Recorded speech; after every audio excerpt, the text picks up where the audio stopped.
نحمده ونصلي على رسوله الكريم اما بعد۔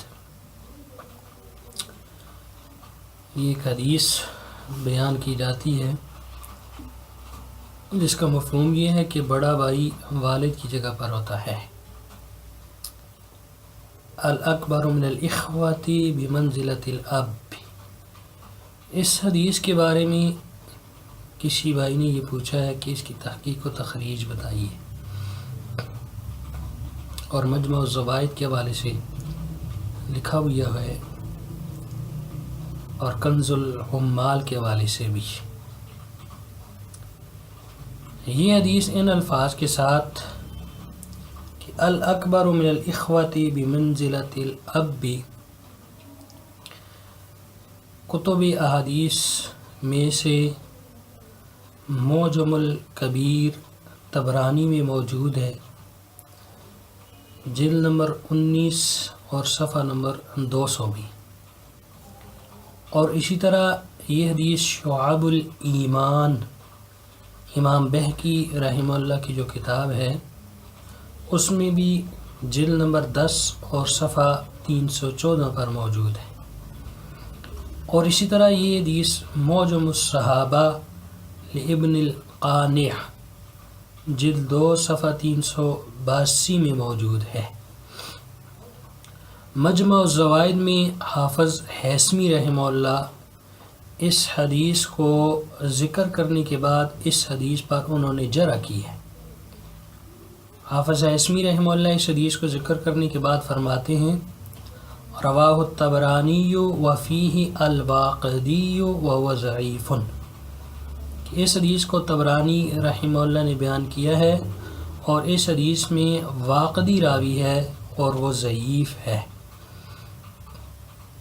تو اس حدیث کی سند میں جو بنیادی راوی ہے، جیسا کہ حافظ حیثمی رحمہ اللہ نے ذکر کیا ہے، وہ محمد بن عمر الواقدی راوی ہے جو کہ متروک ہے، جس کی وجہ سے یہ حدیث سخت ضعیف ہے۔ معجم الکبیر طبرانی معجم الصحابہ میں محمد بن عمر الواقدی کی سند سے ہی یہ حدیث موجود ہے۔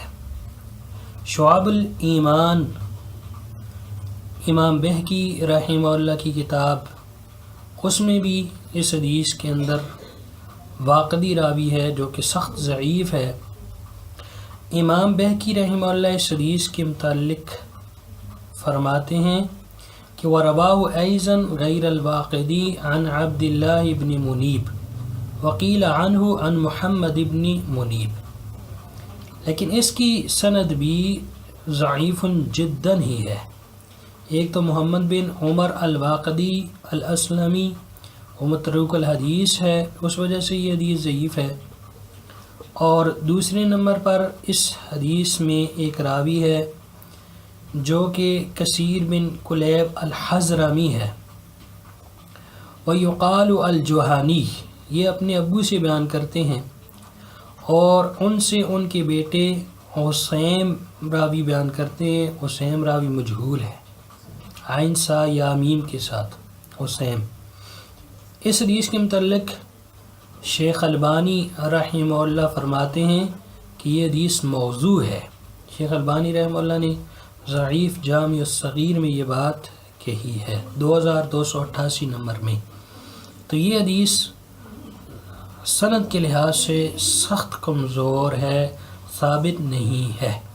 ھذا ما عندی واللہ اعلم بالصواب، صلی اللہ علیہ وسلم۔